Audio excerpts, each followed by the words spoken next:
Hi guys, welcome to my YouTube channel. सबसे पहले तो मैं आपको टिप देना चाहती हूँ। अगर आप ये कोर्स कर रहे हो तो ये टिप आपके लिए बहुत ही हेल्पफुल है। ये टिप जो है बहुत ही इम्पॉर्टेंट है आपके लिए। So practice makes a man perfect. Practice regularly, अगर आप प्रैक्टिस करोगे तो ही आप इंग्लिश फ्लुएंटली बोल पाओगे।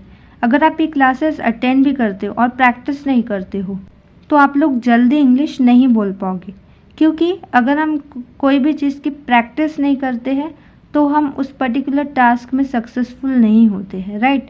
जैसे कि हम गाड़ी चलाना सीखते हैं तो हमें क्या करनी होती है, ज़्यादा से ज़्यादा प्रैक्टिस करनी होती है।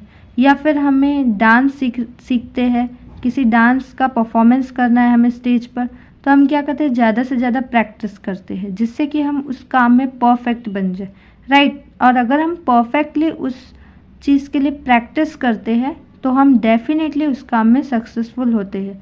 तो अगर आपको फ्लुएंट इंग्लिश बोलनी है तो आपको ज़्यादा से ज़्यादा प्रैक्टिस करनी है इंग्लिश बोलने की, ज़्यादा से ज़्यादा ऐसे वाक्यों की प्रैक्टिस करनी है, ट्रांसलेशन करके देखने हैं वर्ड्स को from Hindi to English. Okay so आज की वीडियो में हम लोग पढ़ने वाले use of word there and here in a sentence.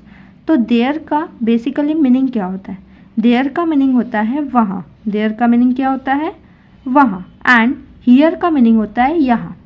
There यानी कि जो हमसे दूर हो और हियर यानी कि जो हमसे पास हो। जो चीज़ें हमारे पास है उसे हम बोलते हैं हियर, और जो चीज़ें हमसे दूर है उसे हम लोग बोलते हैं there. Okay, so there is used to refer other places and here is used to refer near places जो हमारे सामने हैं।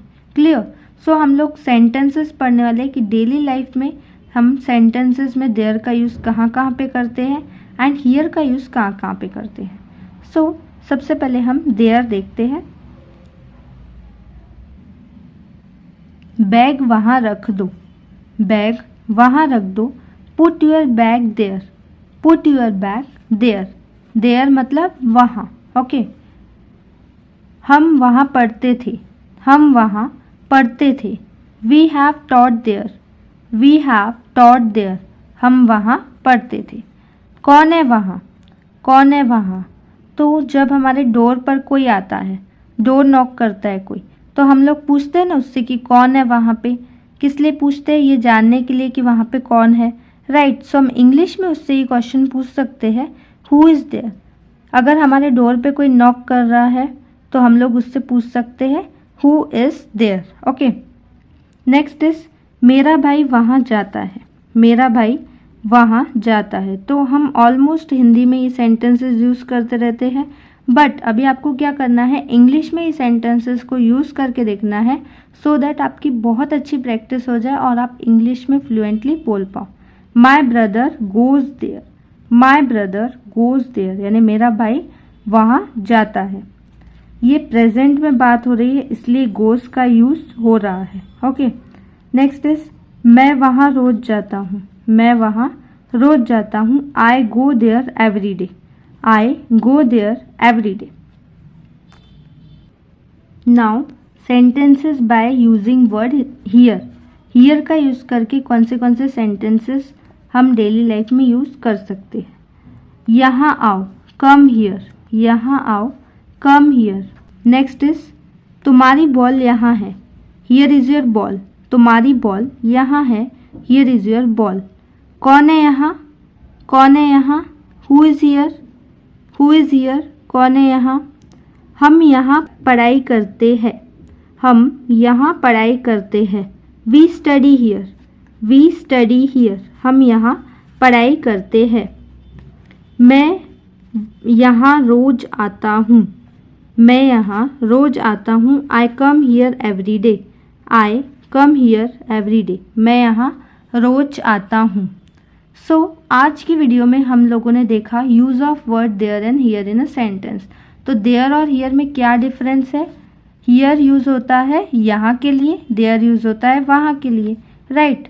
नियर प्लेसेस के लिए हियर का यूज़ होता है एंड फार प्लेसेस यानी कि अदर प्लेसेस के लिए देयर का यूज़ होता है। ये हम लोगों ने देखा। और डेली लाइफ में हम लोग ऐसे कौन से सेंटेंसेस यूज़ करते हैं जिसमें हम हियर एंड देयर का यूज़ करते हैं, वो हम लोगों ने देखा। और भी ऐसे बहुत सारे सेंटेंसेस हैं जिसमें हम हियर और देयर का यूज़ करते हैं, बट ये सेंटेंसेस बहुत ही कॉमन है जो हम लोग डेली लाइफ में यूज़ करते रहते हैं। सो आई होप आप सभी को क्लियर हुआ होगा कि हियर और देयर में डिफरेंस क्या होता है। एटलीस्ट आप सभी को ये तो क्लियर हुआ होगा। और ये जो सेंटेंसेस है ये बहुत ही इम्पॉर्टेंट है। सो आपको क्या करना है, इसकी प्रैक्टिस करते रहना है।